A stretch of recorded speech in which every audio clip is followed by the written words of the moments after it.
ચોરીના ગુનામાં નાસ્તા ભરતા આરોપીને ઝડપી પડતી Bhavnagar local crime branch. Bhavnagar Nilambag police સ્ટેશનમાં દાખલ થયેલ મોટરસાઇકલના ચોરીના ગુનામાં નાસ્તા ભરતા આરોપીને ઝડપી પાડતી ભાવનગર લોકલ ક્રાઇમ બ્રાન્ચ.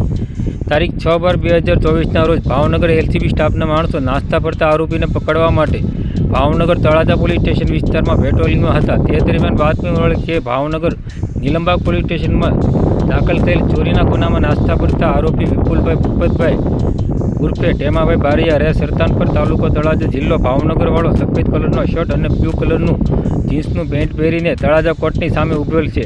જે બાતમીવાળી જગ્યાએ આરોપી હાજર મળી આવતા તેના વિરુદ્ધ કાયદેસરની કાર્યવાહી કરી આગળની વધુ તપાસ માટે તળાજા પોલીસ સ્ટેશનને સોંપવામાં આવેલ છે અને ભાવનગર શહેર નીલમબાગ પોલીસ સ્ટેશનને જાણ કરેલ છે.